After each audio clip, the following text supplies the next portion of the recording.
Hello, product people. Sean Boyce from Next Step here. What I'm going to start doing is recording individual episodes where I talk to you about topics that I'm passionate about, that I think are important related to product, that I'm also writing about. So for a lot of these episodes, there'll be companion blog articles, as well as just the content that I'm providing on a daily basis that I'm writing for my email list. So that's relatively new as well. Also, if you're not on that, you can subscribe to it via my website. I'll include some links in the show notes, but the podcast episodes are going to dive deeper into the topics I'm writing about at length. And then the emails are going to share a number of insights across those topics on a daily basis. So there's really something for everyone here. That's what I'm trying to produce as I'm looking to create more content that's relevant around these topics. So what I want to talk about today is something that I feel is not written about enough. I don't see enough good content out here about this topic, and it's a really important topic that I'm getting a lot more requests to write more about.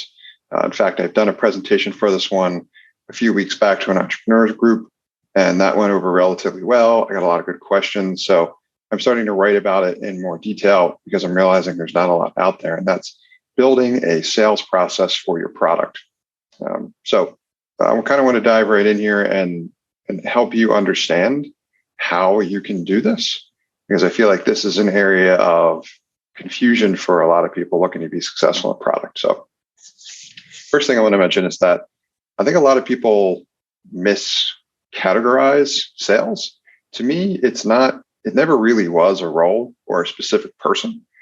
Sales to me is more of a process. It's something that almost anybody can be trained to do and do successfully. But the misconception that I feel is out there is a lot of people think of sales as almost like an art form, or there's a particular personality that is required in order to do it. I largely reject those notions. When you build product sales as part of an effective process, it will help you start building momentum in the right direction to being successful, but ultimately that it could be done by anyone. So I want to talk more about that in this episode. So I mentioned, the opinion that I really don't think is relevant, in that sales is related specifically to a person's individual personality. I really think sales is more of a effective process that you can build.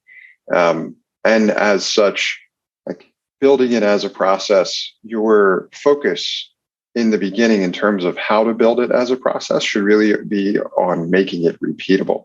And when I say repeatable in this case, what I'm talking about is it needs to be able to generate consistent results. To me, that's what a good process is. And one that doesn't do that, in my opinion, isn't a process at all. So that would be for sure a good place to start, and kind of an easier way to think of next steps as part of what we're doing here. Now, continuing with that, one of the first things I want to mention before we dive into exactly how I'd recommend you actually build your sales process and steps and what each of them are, is I want you to be aware of, but also be prepared to avoid as much as possible what I refer to kind of as the hockey stick trap. So I'm sure we're all familiar with the hockey stick level growth that a lot of product companies are looking for. If you're going the investor route, they talk about this quite a bit. It's usually a slide you'll see in pitch decks and investor presentations, where at some point, basically you're expecting to experience exponential growth for your product, right? We're all longing for that. And because of the high leverage, highly scalable format that products are capable of, then eventually the thought process is you will get there. In terms of when you'll get there, that's different for every company, but a lot of the focus is placed on that. Now, there's a step in the process that I'm referring to as scalability, and it specifically speaks to your sales process that I'm talking about building here. When you get there, this will be kind of the area of focus, and that will be the kind of performance we're looking for. But before you get there, there are other steps you need to take first in order to set yourself up for the kind of success in order to make that a possibility.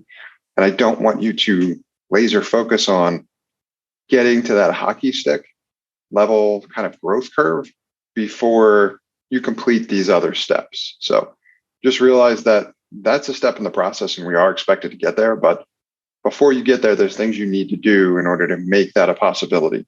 So don't make that kind of the be all end all of what you're doing here and the thing you're laser focusing on, because if you try to put scalability at the forefront, then you'll probably be putting the cart way before the horse. And that is going to only put you in a position to kind of waste time and make you repeat steps later down the road. Another thing I want to talk about is that I don't want you to expect your product to sell right out of the gate. Even if you aren't a startup, there's a lot of customers out there, especially if they're experiencing your product for the first time. They may not know what it is or why they need it or what it does, and that is a normal part of the process. So if you're starting to kind of jumpstart your sales effort, there's work to be done here that isn't necessarily going to be ready for you to invest significant resources into and then get the kind of results that you're looking for. So again, that's why I want to further reinforce we want to build product sales for you as part of a process. So let's talk about those steps. So there's 4 in particular, several of which I'm sure you're already familiar with or I've mentioned already.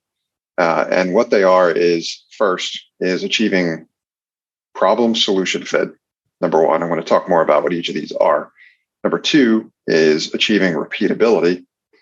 The third is a scalability step. I was just referring to that momentarily, or just a moment ago. And the fourth is ultimately reaching product market fit, which I'm sure most of you have heard of before. So I want to talk more about each of these steps, but those are the steps in the process in terms of how I would recommend you build your product sales process.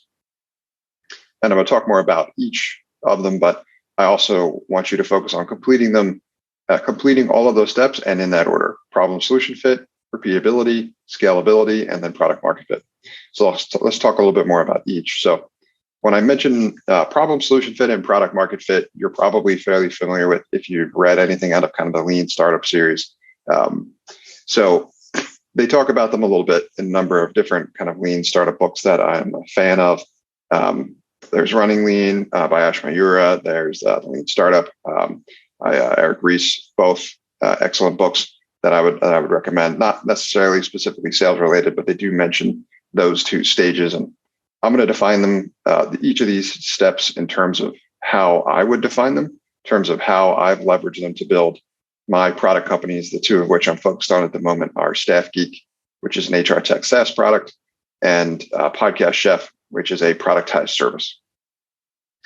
Okay, so problem solution fit. To me, problem solution fit, you'll know when you have achieved that when you know that the solution that you're working on in the form of your product adequately solves the customer problem better than the existing solution.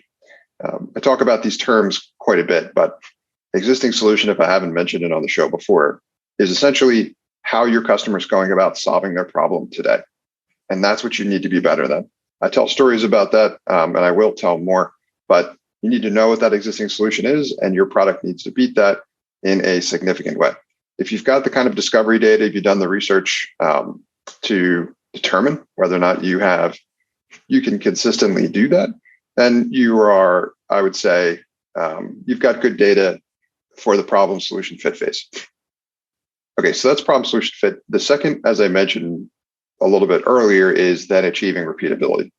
And achieving repeatability in terms of your product sales process is one that you need to be able to consistently generate predictable sales results by following the process that you're building.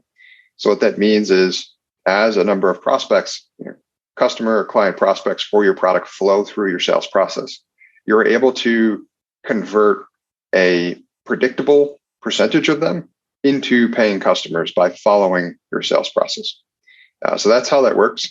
And that's how you'll know you've generated a process that is repeatable. And it needs to be repeatable first. Again, don't think scale yet. It needs to be repeatable first, because you need to be able to say, for X client prospects that go through this process, Y turn into paying customers for my product. And if you don't know that yet, your product sales process is not repeatable. And it needs to be in order for you to get ready to be successful for these later stages. So you haven't done that, you won't know what the return on investment or ROI of your sales process is, which is going to be a key. It's going to be a key element of determining how successfully your product sales process can scale. So, and I want to mention a tip at this point as well, too. And I talk about this more in the blog article. Building your product sales process in this way, in terms of making sure that's repeatable first, is also the most cost-effective way to sell your product. So some of you out there that are listening, I'm sure either already have or are thinking about building a sales team at some point. I understand that. I've done that myself. I have that for my product companies. If you don't build it as a product sales process that ultimately is repeatable first, and you're putting more responsibility on the people that you're hiring to kind of figure this out because you think that that's the way that it works, or you feel like you don't have the expertise to do it or whatever. Not only do I disagree with those things, that is going to be more than likely much more time consuming, much more expensive, and is unlikely to generate the kind of results that you're looking for.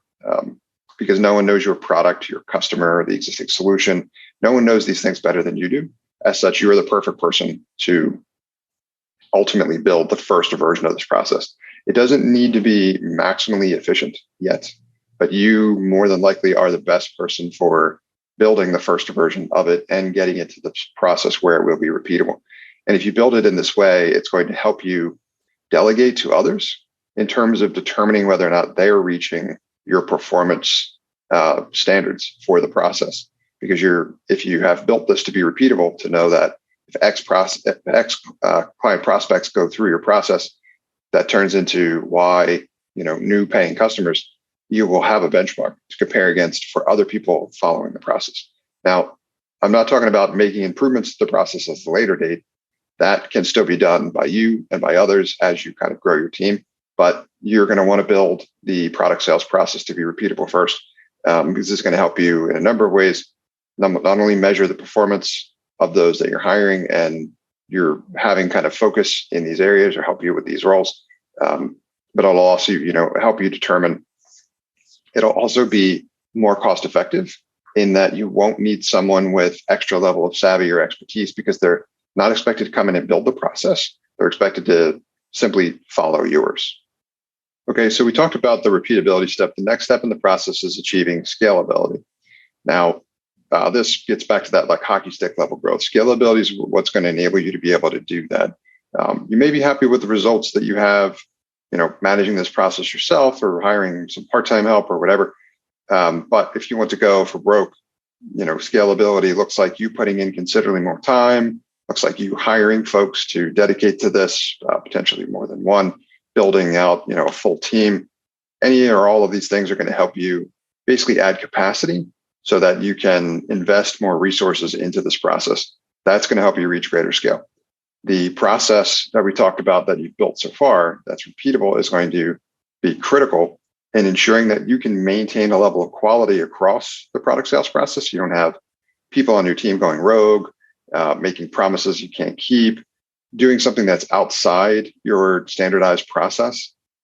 So that's why this is so important. You want everybody essentially kind of be singing off the same sheet of music that's going to give you the best, most predictable results. So again, measuring performance, making sure they're following the steps, because what you're going to need to do is going to evolve as part of kind of the scalability phase. You may be, still playing a role in doing some of the selling yourself as part of training or just making sure that you have enough capacity here, but you're going to have the added responsibility of making sure that the performance of the folks that you've hired, one or more as you build out this team, is reaching the level that you are expecting it to, right? And again, you should have some consistency in what to expect in terms of how performant your sales process should be, because you've built it as part of the repeatability stage. So you should know what kind of ROI you can expect. That'll help you, plan. That'll help you most effectively and efficiently plan for the best use of your resources. Okay, so let's talk a little bit about what to prepare your team with.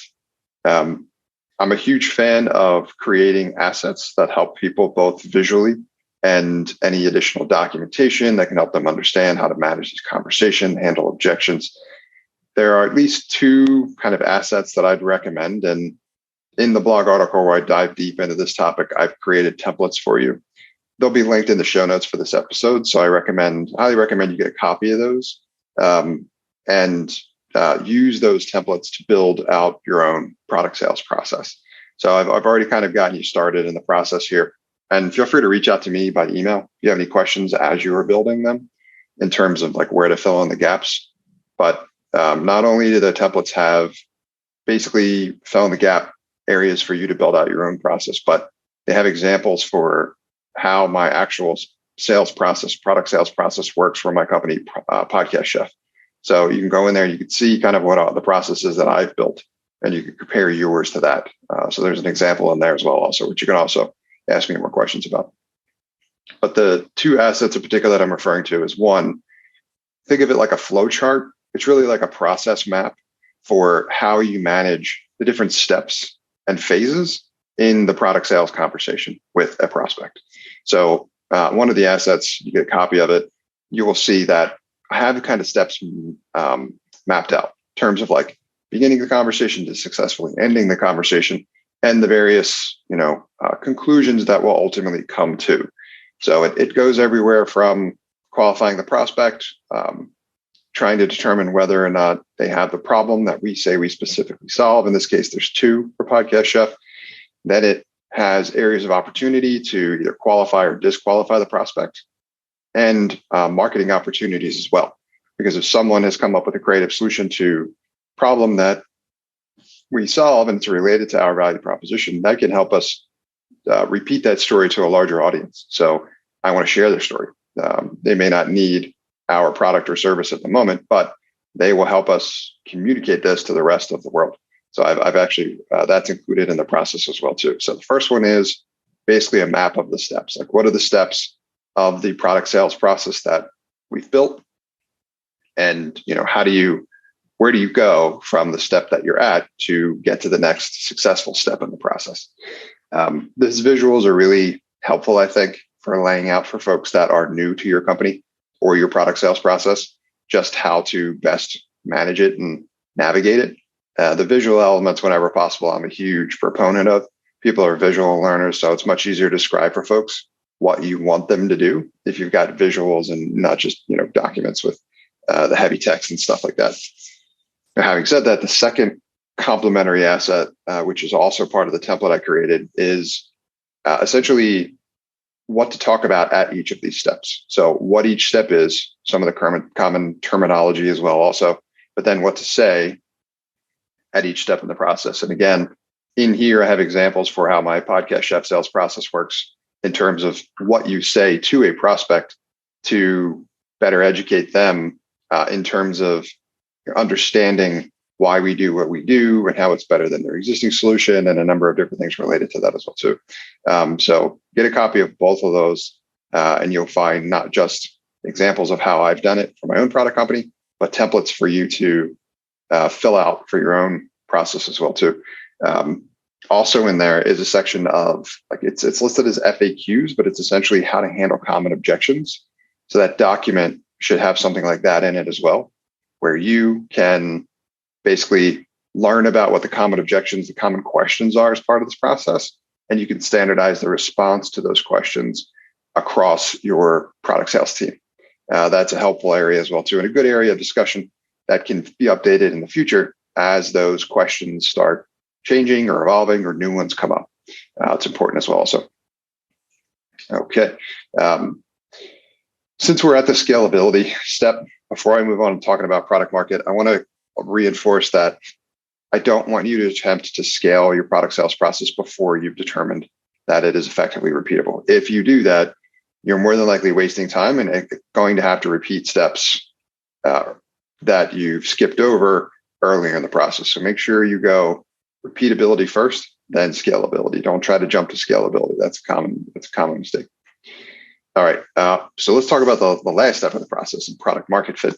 You may have been expecting me to talk a lot more about this. I'm not going to, because to me, product market fit isn't really a destination. It's more of a phase that your product can find itself in and also out of, unfortunately.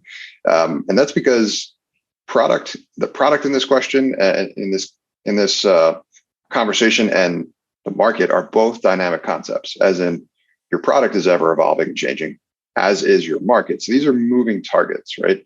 And to achieve product market fit, it isn't, you need to have the kind of progress and success and timing as well too. All of those are important, and that makes it more difficult to manage, so to speak. But really, all I want you to walk away from here is if you're being successful, if you're growing, if your product sales process is delivering repeatable results, if you're able to turn those repeatable results into scalable results, and you are growing, and that success is continuing to build momentum, you will ultimately find yourself in product market fit, right? So I don't want a lot of people obsess over product market fit. I think a lot of focus is placed there, but really where you're going to, like, again, think of that as a phase that if you do these other things correctly, you will find yourself there. So I don't want you to obsess over product market fit.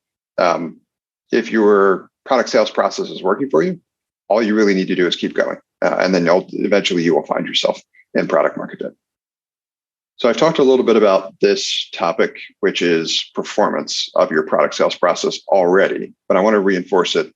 I go deeper in the blog article, but it doesn't get too much more complicated beyond the equation that I've talked about, which is basically a way to measure the performance of your product sales process. Like, you need to know how effective the process is as part of what you're building here in order to know how successful it ultimately is going to be at scale and where you can make improvements to the process. So again, think of it in terms of, if I have X number of client prospects go through the process, I'm expecting to get Y number of converted client prospects into paying customers for my product.